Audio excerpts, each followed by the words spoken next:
Hi everyone, जय श्री राम। कैसे हैं आप लोग? पिछले वीडियो में आप लोगों ने काफी सम्मान दिया हुआ था। जो मेरा पिछला वीडियो था बोलिंगर बैंड और आरएसआई की घातक जोड़ी, और काफी धमाल मचाया। आप लोगों ने काफी ज्यादा सम्मान दिया और बहुत अच्छा व्यू आया था। नियर अबाउट 2K प्लस चला गया था। तो इसी को देख करके मुझे लग रहा था कि जो उसका अगला पार्ट है वो भी आप लोग को बताना चाहिए, कि जिससे कि आप लोग को इजीली समझ में आ पाए और धीरे धीरे करके पूरे बोलिंगर बैंड का और आरएसआई का आप मास्टर बनने वाले हैं। क्योंकि मैं एक एक करके सारी चीजें आप लोग को बता दूंगा, क्योंकि जिस तरीके से आप लोग को ये अच्छा लगा, आप लोगों ने जिस तरीके से वीडियो को सम्मान दिया, मुझे भी काफी खुशी हुई। और मुझे लगा कि पूरा टोटल आरएसआई और बोलिंगर बैंड का कंप्लीट 1 से 10 वीडियो पूरा आपको कंप्लीट करा दूं। पूरा बोलिंगर बैंड का आपको मास्टर बनाने वाला हूं। आरएसआई क्या चीज है मैं पूरा एक एक करके डिफाइन करने वाला हूं। तो जो इस वीडियो पे नए होंगे वो जा करके पहला वीडियो भी देख लेंगे, और इस वीडियो को लाइक करेंगे, सब्सक्राइब करेंगे और शेयर करना मत भूलिएगा। क्योंकि जैसे मुझे मोटिवेशन मिला है, मैं दूसरा वीडियो लेकर के आ गया हूं, बोलिंगर बैंड एंड आरएसआई, और ये दोनों कम्बो मिल करके क्या क्या मार्केट में होता है और कैसे यहाँ पे रीड किया जाता है। और बोलिंगर बैंड अकेले पूरे मार्केट की वोलेटिलिटी बताता है कि मार्केट में हो क्या रहा है, मार्केट को हम कैसे जानेंगे, मार्केट में जिस तरीके से गेम होता है, ऑपरेटर कैसे गेम करते, ये सारा कुछ A to Z मैं यहाँ पे बताने वाला हूँ। और बोलिंगर बैंड में कब क्या बनेगा, तो आपको कब क्या डिसीजन लेना है, राइट। तो आते हैं हम टॉपिक पे, और टॉपिक पे यहाँ पे हम समझते हैं। पीछे आप देख पा रहे होंगे डिस्प्ले पे, जहाँ पे मैंने आप लोगों को ये ऊपर दिया है कि बोलिंगर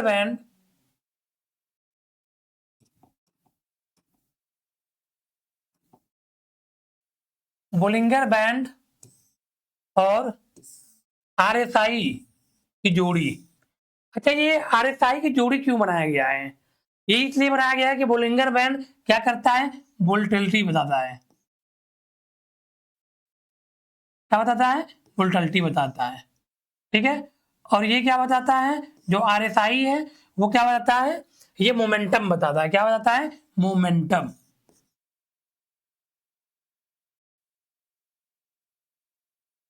अगर इन दोनों को हम ऐड करके मार्केट को क्या करें, रीड करें, तो मार्केट में क्या होगा, हमें पूरा का पूरा यहाँ पे जो मार्केट का स्ट्रेंथ होगा, जो मार्केट में क्या होने वाला है, ये सारी चीज हम इजीली यहाँ से आइडेंटिफाई कर सकते हैं कि मार्केट में हो क्या रहा है। क्योंकि आप जनरली देखते होंगे कि मार्केट में बड़े बड़े ऑपरेटर हर टाइम गेम करते हुए मिलते हैं आपको। तो आप मार्केट को कैसे आइडेंटिफाई कर पाएंगे, तो इसी को लेकर के मैं ये वीडियो बना रहा हूँ। ओके, और लास्ट तक इस वीडियो में बने रहिएगा, क्योंकि मैं लास्ट में आप लोग को एक ऐसी चीजें बताने वाला हूं जो आपको पूरे यूट्यूब वीडियो में नहीं मिलने वाला है। तो आइए लास्ट तक बने रहिए, मैं यहाँ पे बहुत सारी चीजें आपसे डिस्कस करने वाला हूँ, राइट। आते हैं हम टॉपिक पे। तो सबसे पहले हम डिफिनेशन समझ लेते हैं, क्योंकि हर बार डिफिनेशन को लेकर के ही प्रॉब्लम होती है। क्यों? क्योंकि हमें पता ही नहीं होता कि बोलिंगर बैंड क्यों बनाया गया, आरएसआई क्यों बनाया गया। तो हम कैसे जानेंगे कि मार्केट में हम उसे कैसे यूज कर सकते हैं, वो किस लिए बनाया गया है, ये हमें पता ही नहीं चल पाएगा। तो हम आते हैं और यहाँ पे हम जानते हैं कि Bollinger band are a people technical analysis tool use in trading. People मतलब मैक्सिमम लोग क्या करते हैं, बोलिंगर बैंड को यूज करते हैं टेक्निकल एनालिसिस के वेब पे। और ये आता भी है टेक्निकल एनालिसिस के अंतर्गत। और ये कैसे, ये टेक्निकल एनालिसिस को यूज करके ये क्या करते हैं, स्टॉक्स में, फॉरेक्स में, क्रिप्टो में measure volatility and identify potential overbought and oversold condition. क्या बताता है, ये वोलेटिलिटी क्या करता है, ये वोलेटिलिटी बताता है क्या ओवरबॉट है या ओवरसोल्ड है। कभी कभी देखते हैं कि जब प्राइस तेजी से फ्लैक्चुएट करके ये ऊपर आ जाती है, फिर यहाँ पे क्या करता है, थोड़ा देर ठहरता है, ठहरने के बाद फिर ये नीचे आता है। तो ये क्या बताता है, वोलेटिलिटी बताती है कि अब यहाँ पे जो यहाँ पे आपकी जो एंट्री करने का जो प्लान कर रहे थे आप, ये क्या हो गया, ये ओवरबॉट हो गया। क्या हो गया है, ओवरबॉट हो गया है। अब ओवरबॉट किसे कहते हैं? बहुत ज्यादा खरीदारी होती एक टॉप पे चला गया। कहाँ चला गया? टॉप पे चला गया। जब ये टॉप पे चला गया, मार्केट ऐसे जाता है तो ये टॉप पे चला गया, तो एक बार रिट्रेसमेंट लेने के लिए तो आएगा। तो ये जो रिट्रेसमेंट लेने के लिए आएगा, तो ये वोलेटिलिटी से ये क्या करता है? बोलिंगर बैंड डिफाइन कर देता है कि अब यहां से मार्केट नीचे आ सकता है। ये कौन रीड करता है? ये बोलिंगर बैंड रीड करता है। ठीक है, तो ये बताता है कि अब प्राइस ओवरबॉट हो चुका है, और उसी टाइम जब प्राइस ये नीचे गिरता है, और नीचे गिरने के बाद जब कंसोलिडेशन करके जब ऊपर जाना स्टार्ट करता है, तो ये जो पॉइंट क्या करता है? ये ओवरसोल्ड काउंट करता है। अब ओवरसोल्ड जोन में क्या होता है कि मार्केट बहुत ज्यादा नीचे गिर चुका है, अब इससे नीचे नहीं जाने वाला है। ठीक है, आते हैं आगे हम। अब बोलिंगर बैंड होता कैसे है? तो यहां पे जनरली आप लोग देख पाएंगे कि बोलिंगर बैंड 3 लाइन से मिल करके ये बना होता है। ठीक है, इस तरीके से ऐसे ही दिख रहा है आपको, तो 3 लाइन से मिलके बना होता है। जो पहला लाइन होता है, यहां से आप देखेंगे जो फर्स्ट लाइन है, क्या आपका है? फर्स्ट लाइन, ये क्या कहता है? ये कहता है अपर बैंड।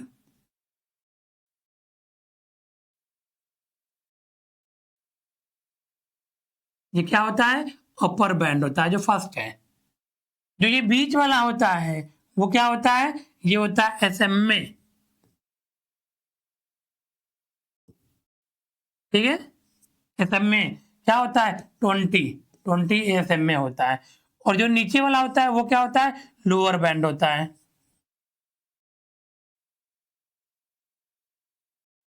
अब ये क्या बताता है? जो अपर बैंड है, ये क्या बताने की कोशिश करता है कि जब ये ऐसे कैंडल बनते हुए आपको दिख रहे हैं, तो ये बताता है कि बहुत ज्यादा मोमेंटम है जिस स्टॉक को आप आइडेंटिफाई कर रहे हैं। अगर इस लाइन के ऊपर ये अगर जा रहा है कैंडल, तो बहुत ज्यादा मोमेंटम है, बहुत ज्यादा मोमेंटम है। अगर इस लाइन के एवरेज में मार्केट नीचे आ रहा है, तो बहुत ज्यादा क्या है? मोमेंटम है, मतलब और नीचे मार्केट जा सकता है। तो ये क्या बताता है? डायरेक्शन के साथ साथ मोमेंटम भी बताता है। ठीक है, अब ये जो बीच वाला है, जो मिड है, ये क्या है? ये 20 डे मूविंग एवरेज है।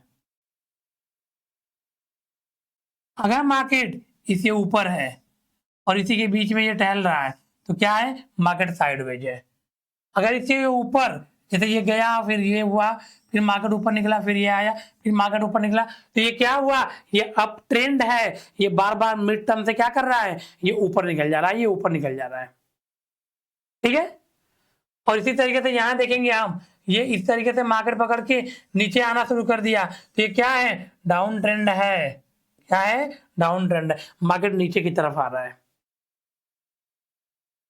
ठीक है, तो ये 3 बैंड 3 तरीके की चीजें क्या बताता है? बताता है। और यहां से देख सकते हैं कि जैसे ये बना, मार्केट ऊपर निकलता है, जैसे इस तरीके से बना तो मार्केट नीचे की तरफ आता है। ठीक है, तो आज हम बोलिंगर बैंड को यूज करके क्या सीखने वाले हैं, उससे पहले हम थोड़ा सा आरएसआई को भी आइडेंटिफाई कर लेते हैं। अब आरएसआई क्या होता है?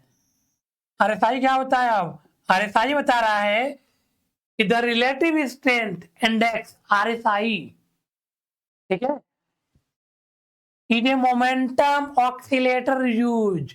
ये क्या होता है? मोमेंटम ऑक्सीलेटर यूज में काम करते हैं। मोमेंटम बताता है ये technical analysis to measure the speed and change the price movement. ये टेक्निकल एनालिसिस में ये यूज होने वाला एक ऐसा इंडिकेटर है जो आपको मोमेंटम बताता है, वो भी क्या? ऑक्सीलेटर है। ठीक है, ये क्या बताता है? आपको मोमेंटम बताता है कि आरएसआई को आप यूज करके मार्केट में क्या होने वाला है। अगर मोमेंटम है तो और ज्यादा ऊपर जा सकता है, नीचे आ रहा है तो कितना नीचे आ सकता है। आरएसआई के बेस पे आप मार्केट को पूरी तरीके से कंफर्मेशन कर सकते हो कि मार्केट में हो क्या रहा है। जैसे यहाँ पे देखो आप, जैसे क्या होता है आरएसआई, आरएसआई में आप देखे होंगे जनरली जो होता है वो 14 पीरियड्स होते हैं, 14 डे का पीरियड्स होता है।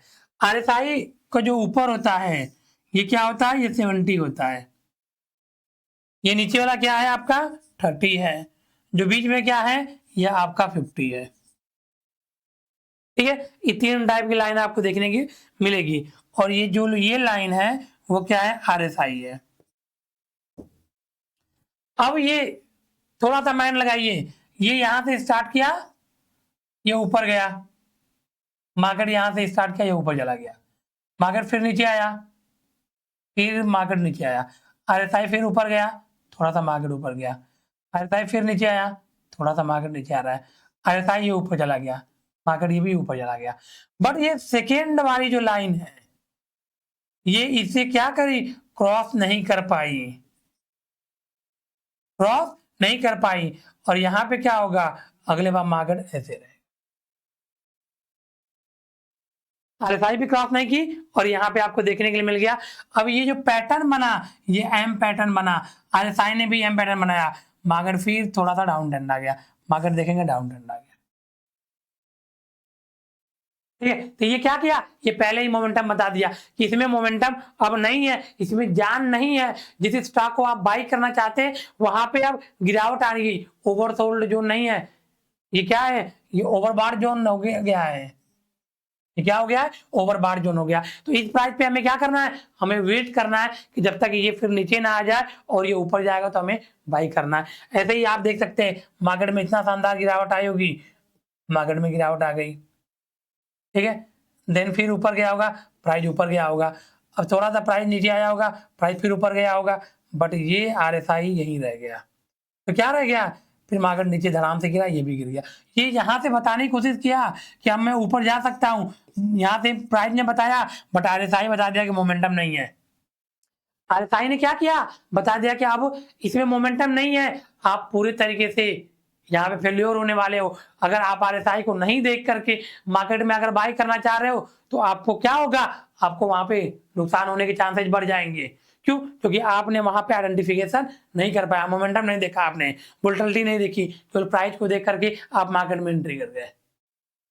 तो ये सारी चीजें क्या करना है, आपको माइंड करना है, राइट। आते हैं हम चार्ट पे, और चार्ट पे समझते हैं इन दोनों को जोड़ी को लेकर के। तो जो आज हम सीखने वाले हैं, जो आज जानने वाले हैं, वो कौन सी स्ट्रेटजी है जिसे हम समझ करके जान करके मार्केट में क्या करने वाले हैं, हम एंट्री करने वाले हैं। तो आज जानने वाले हैं कि जब बोलिंगर बैंड में डब्ल्यू पैटर्न बनता है तो मार्केट में क्या होता है और उसे हम कैसे आइडेंटिफाई करेंगे। जैसे आप चार्ट में डब्ल्यू पैटर्न बनते हुए देखते हैं, वैसे आप बोलिंगर बैंड में भी डब्ल्यू पैटर्न बनते हुए देखेंगे। तो कैसे आइडेंटिफाई करेंगे, आपका कैसे सपोर्ट करेगा RSI, बोलिंगर बैंड कैसा होना चाहिए, ये सारी चीज यहाँ पे हम जानने वाले हैं, राइट। तो लास्ट तक बने रहिएगा, आप बीच में स्किप करके बिल्कुल वीडियो मत देखिएगा, क्योंकि आप स्किप करेंगे तो बहुत सारी चीजें आप भूल सकते हैं। ठीक है, तो सबसे पहले हम जानते हैं कि जो मोमेंटम, जो ये बोलिंगर बैंड में डब्ल्यू पैटर्न बनता है वो कितने टाइप्स का होता है। एक आपको इस तरीके से डब्ल्यू पैटर्न बनते हुए दिखेगा, एक आपको ऐसे डब्ल्यू पैटर्न बनते हुए दिखेगा, एक आपको इस तरीके से बनते हुए दिखेगा। ये 3 टाइप का डब्ल्यू पैटर्न आपको बनते हुए मार्केट में दिखेगा, और तीनों का रोल एक ही है, क्या है, सिंगल है। ये क्या बताने की कोशिश करती है, अगर एग्जैक्ट जगह पे अगर ये बना और RSI ने सपोर्ट किया, बोलिंगर बैंड में सपोर्ट किया, तो ये क्या होता है, ये रेसा घोड़ा हो सकता है। लेकिन ये तीनों आपस में अगर मर्ज करके ये क्लियर करें तो कोई सिंगल अगर प्राइस क्लियर किया, बोलिंगर बैंड नहीं किया, RSI नहीं किया, तो फिर वो उसमें क्या है, उसमें जान नहीं है। फिर आप क्या कर सकते हो, आप वेट कर सकते हो। आइए इसे देखते हैं, इसे समझते हैं। ये यहां से पहले क्या हुआ, मार्केट में गिरावट आई, क्या हुआ, गिरावट आई। अब देखेंगे बैंड यहाँ पे सिंपल था पहले, यहां तक, यहां से देखेंगे बहुत तेजी से शार्प गिरावट आई है। क्यों, क्योंकि बैंड के ऊपर निकल के आ गया कैंडल, कैंडल जो है वो बैंड को क्या कर दिया, क्रॉस करके ये बाहर निकल गया। ठीक है, अब देखेंगे पहला यहां पे आया, ये लो लगाया, मार्केट क्या किया, ये फिर ऊपर चला गया, दोबारा क्या हुआ, मार्केट आया, बट ये क्या किया, ये बैंड के अंदर रहा, क्या हुआ, बैंड के अंदर रहा, ठीक है। अब ये जो सेकंड वाला है, अगर आपको बैंड के अंदर मिलता है तो पहला कंफर्मेशन ये हो गया, आपका ये भी डब्ल्यू पैटर्न हो सकता है, ये भी हो सकता है, ये भी हो सकता है। सिंगल एक चीज ध्यान देना है, पहला बैंड के बाहर भी हो सकता है, बैंड के अंदर भी हो सकता है, कोई दिक्कत नहीं है। जो सेकंड वाला है वो बैंड के अंदर ही होना चाहिए, वो बैंड के बाहर नहीं होना चाहिए। अगर वो बैंड के बाहर हो गया तो डब्ल्यू पैटर्न नहीं कहलाएगा वो, ठीक है। ये बैंड के क्या होना चाहिए, बैंड के अंदर होना चाहिए। अब ये बैंड के जैसे ही अंदर है, आपको तुरंत माइंड लगाना है कि आरएसआई में भी इस तरीके का डब्ल्यू पैटर्न आपको देखने के लिए मिलना चाहिए। जैसे यहाँ पे देख सकते हैं, मार्केट ऐसे गिरा, ये ऊपर गया, जो सेकेंड लो लगाया, ये फर्स्ट लो के क्या किया, ऊपर रहना चाहिए। जो सेकेंड लो है वो फर्स्ट लेग के क्या करना चाहिए, वो ऊपर होना चाहिए। अब यहाँ से देख सकते हैं ये ऊपर है, हमें करना क्या है, हमें क्या करना है, जैसे ये ऊपर गया, मिड बैंक को ये क्रॉस किया, ठीक है, यहाँ पे देख सकते हैं काफी ज्यादा यहाँ पे कंसोलिडेशन जोन में किया, तो ये पॉइंट पे हमारा क्या होगा, बाई होगा। सिंपल रूल है, बहुत ज्यादा इसमें एक्सक्यूजेस नहीं है कि बहुत ज्यादा आपको क्या करना है, इसमें माइंड लगाना है, बहुत सारी प्रैक्टिस तो करनी पड़ेगी, विदाउट प्रैक्टिस किए आपको चीजें आ नहीं सकती है, बट बहुत ज्यादा एक्सक्यूज नहीं होना है। सिंपल चीजें, सिंपल थ्योरी है, सिंपल थ्योरी को कैसे यूज करना ये मैं आपको आइडेंटिफाई करा दे रहा हूँ आज, ठीक है। तो ये क्या करना है, या बाई करना है। अब आपको मार्केट की जो धड़कन है वो क्या है, बढ़ा लेनी है, और यहाँ पे क्या करना है, स्टॉप लॉस लगाना है। क्या करना है, स्टॉप लॉस लगा देना है। ये आपने क्या किया, ये आपने यहाँ पे लगा दिया, और यहाँ से यहाँ की जो बीच की दूरी है, आप क्या करेंगे, यहाँ से काउंट करेंगे, और जो आपको टारगेट मिलेगा आप टारगेट लेंगे।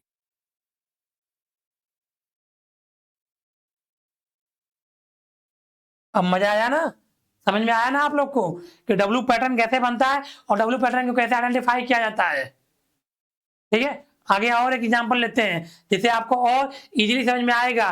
जैसे यहाँ पे देख सकते हैं आप, ये बंड में ये आया मार्केट, और ये भी डब्ल्यू पैटर्न बना, बट क्या करना है, ऐसे पॉइंट को आपको अवॉइड करना है, आपको एंट्री नहीं करना। क्यों, क्योंकि आपको आरएसआई भी आपको अनुमति दे दी कि मैं डब्ल्यू पैटर्न बना रहा हूं, बट क्या करना है, ये बैंड के अंदर है। अगर ये बैंड के बाहर होता तो फिर इसे विचार करते हम लोग, बैंड के अंदर है, पर ये आपका टारगेट दे दिया, लेकिन ऐसे टारगेट को आपको छोड़ना है। अगर जो यहाँ पे नहीं निकल पाया होगा, देखो आप कितना भयंकर लॉस किया होगा। तो ऐसे टॉपिक को क्या करना है, आपको अवॉइड करना है। बैंड से बाहर पहला या तो होना चाहिए या तो बैंड के अंदर होना चाहिए, बट ये क्या होना चाहिए, ये शार्प में मोमेंटम होना चाहिए, ऐसे होना चाहिए, ठीक है। आगे आते हैं और देखते हैं, आते हैं यहाँ पे देखते हैं हम, मार्केट ने क्या किया, नीचे गिरा, कैसे गिरा, ये कंसोलिडेशन नैरो जोन के बारे में मैं आप लोग को बता चुका हूं। अगर इसके बारे में अगर आपको जानना है तो पहला वीडियो आप जाकर के देखिएगा, पहले वीडियो में मैं नैरो रेंज के बारे में पूरा डिफाइन किया हूं कि नैरो रेंज में कैसे आपको एंट्री करना है। अब मैं बता रहा हूं आपको डब्ल्यू पैटर्न के बारे में, ठीक है। तो यहां से देख सकते हैं कि मार्केट नीचे गिरा,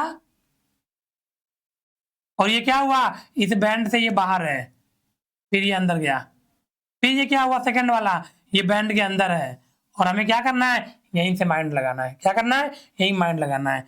यहाँ देख सकते हैं आरएसआई भी इस तरीके की आपको देखने के लिए मिल रही है, कंफर्मेशन मिल गया मुझे। यहाँ देखेंगे इसके पास कंसोलिडेशन मिला मुझे, यहाँ क्या किया, एंट्री कर लिया, और यहाँ से यहाँ के बीच की दूरी को हमने क्या किया, हमने टारगेट ले लिया, और यहाँ से यहाँ तक का क्या हो जाएगा, स्टॉप लॉस हो जाएगा, ठीक है। इस तरीके से आपको क्या हुआ, डब्ल्यू पैटर्न को आइडेंटिफाई करना है, और आप कम से कम 100 ऐसे बोलिंगर बैंड पे प्रैक्टिस करेंगे तो आपको देखते ही समझ में आ जाएगा कि डब्ल्यू पैटर्न बन रहा है, ये देखते ही समझ में आ जाएगा। क्यों, क्योंकि आपने प्रैक्टिस किया हुआ है, राइट। आगे आते हैं और आगे समझते हैं। अब हम जो जानने वाले हैं, अभी तक तो हम लोग जान रहे थे डब्ल्यू पैटर्न के बारे में, अब डालने वाले हैं हम एम पैटर्न के बारे में जानने वाले हैं, और एम पैटर्न भी आपको 3 तरीके से बनते हुए दिखेगा। ठीक है, यहां भी रूल वही रहेगा, क्या रहेगा, पहला जो एम पैटर्न रहेगा वो अपर बैंड पे, अब वो बाहर होगा। अब तक हम क्या कर रहे थे, डाउन ट्रेंड पे देख रहे थे, क्यों, क्योंकि हमें डब्ल्यू पैटर्न देखना था, तो हम डाउन ट्रेंड वाले लाइन पे देख रहे थे। अब हमें क्या करना है, हमें अपर वाले पे देखना है, क्यों, क्योंकि हमें एम पैटर्न देखना है। तो एम पैटर्न जब भी देखना है तो हमें अपर वाले बैंड पे देखना है, हमें न कि यहाँ डाउन ट्रेंड वाले पे देखना है। डब्ल्यू पैटर्न को यहाँ देखना है, अपर ट्रेंड को वहां देखना है। पहला क्या हुआ, पहला देखेंगे आप बाहर है, ठीक है, दूसरा आया, दूसरा इस बैंड के अंदर है। मैं फिर वही रूल करना है, आरएसआई को यहाँ आइडेंटिफाई करना है, तो आरएसआई को देख सकते हैं आगे, पहला यहाँ गया, दूसरा यहीं पे है, ठीक है, यहाँ भी एम पैटर्न बना आरएसआई में। कुछ नहीं करना है, आपको एक लाइन ड्रॉ करनी है, ये ब्रेक हुआ, आपकी यहीं पे क्या हो जाएगी, एंट्री हो जाएगी। ये क्या होगा आपका, स्टॉप लॉस हो जाएगा। ये क्या होगा आपका, ये टारगेट हो जाएंगे आपके। अब आपको क्या करना है, यहाँ देख रहे हैं मार्केट काफी देर तक कंसोलिडेशन किया, बट ये फेवर में ही आपके आया। अब थोड़ा सा एक कंफ्यूजन आपको यहाँ पे होगा, मैं यहाँ पर डाउट क्लियर करता हूँ आपको। यहाँ देखिए बाहर हुआ, पर ये कंसोलिडेशन जोन में रहा, यहाँ पे डब्ल्यू पैटर्न नहीं बना। मैक्सिमम लोग क्या करेंगे, इसे भी देख करके डब्ल्यू पैटर्न है, डब्ल्यू पैटर्न जो मैं बताया हूँ वैसे बनना चाहिए, वो होता है डब्ल्यू पैटर्न। जैसे यहाँ पर डब्ल्यू पैटर्न देख सकते हैं, ये पहला बैंड बाहर, दूसरा अंदर। अब ये देख सकते हैं डब्ल्यू पैटर्न, ये आपका डब्ल्यू पैटर्न है, ये डब्ल्यू पैटर्न है आपका। ये इस तरीके से आप उसे क्या कर सकते हैं, आप कर सकते हैं, क्यों, क्योंकि यहाँ भी देख सकते हैं डब्ल्यू पैटर्न ऐसे दिखा। तो ये चीजें रहेगी, तो आप क्या कर सकते हो, आप यहाँ से बाई कर सकते हो, आप आइडेंटिफाई कर सकते हो। आप आगे आते हैं, एक और एग्जांपल लेते हैं हम लोग, और ये एग्जांपल जो है समझते हैं कौन से पैटर्न पे, एम पैटर्न का ही है। पहला क्या हुआ, पहला यहाँ से जब मार्केट काफी ज्यादा वोलेटिलिटी रही और ये ऊपर निकल गई, और ये क्या है, बैंड के बाहर है, ये नीचे आया, देन ये सेकंड वाला क्या है, बैंड के अंदर है। हमें रूल क्या करना है, वही लगाना, जैसे ये नेक लाइन ब्रेक होगा, ये हमारा एंट्री हो जाएगा, यहाँ की बीच की दूरी क्या हो जाएगी, हमारा टारगेट हो जाएगा। ये क्या होगा, स्टॉप लॉस होगा। ठीक है, अब हम आरएसआई को भी देखेंगे, तो आरएसआई भी काफी शानदार यहाँ पे डब्ल्यू पैटर्न बनाते हुए, एम पैटर्न बनाते हुए दिख रहा है। आरएसआई क्या कर रहा है, यहाँ पे एम पैटर्न बनाते हुए दिख रहा है। तो ये दोनों जोड़ी मिलकर के एक डायरेक्शन आपको देती है, क्या देती है, डायरेक्शन देती है। इससे आपको इजीली समझ में आएगा। जैसे यहाँ देख सकते हैं आप, पहला बाहर हुआ, बट ये क्या था, कंसोलिडेशन जोन में था। तो जब भी बैंड कंसोलिडेशन जोन में है तो आपको क्या करना, अवॉइड करना। जब भी ये बैंड ये क्या हो गया, नैरो हो गया, आपको अवॉइड करना। नैरो के जो तरीके हैं ट्रेड करने का, वो मैं पहले वीडियो में बता चुका हूं कि नैरो कैसे डिफाइन किया जाता है, नैरो को कैसे ट्रेड किया जाता है, नैरो में हम किस तरीके से वहां पे मार्केट में आइडेंटिफाई कर सकते हैं, ये सारा कुछ मैंने फर्स्ट वीडियो में एक्सप्लेन कर चुका हूं। ये वीडियो डब्ल्यू पैटर्न और एम पैटर्न के बारे में मैंने पूरा एक्सप्लेन किया है, और यहाँ पे जो स्ट्रेटजी बताई है उसे जाकर के आप प्रैक्टिस करेंगे, आपको बहुत ज़्यादा बेनिफिट मिलने वाले हैं, बहुत ज़्यादा नॉलेज मिलने वाला है, बहुत ज़्यादा आप सीखने वाले हैं। तो ऐसे वीडियो पाने के लिए लाइक करें, सब्सक्राइब करें और शेयर करना मत भूलिएगा। ओके दोस्तों, थैंक यू, जय श्री राम। आप लोग का प्यार ऐसे ही मिलता रहे, जैसे आपने मुझे बुलिंगर बैंड पे आपने मुझे दिया है, वैसे भी प्यार यहाँ पे दीजिए आप लोग। और तीसरा वीडियो मैं लेकर तभी आऊंगा जब आप लोग 5 के यहाँ पे आप व्यूज लेके आएंगे। क्या लेकर के आएंगे, 5 के। तो आपको मैं तीसरा बताने वाला हूँ कि बुलिंगर बैंड और आरएसआई की जोड़ी में तीसरा क्या है, और उसे आइडेंटिफाई करके आप कैसे मार्केट में आइडेंटिफाई कर सकते हो आप।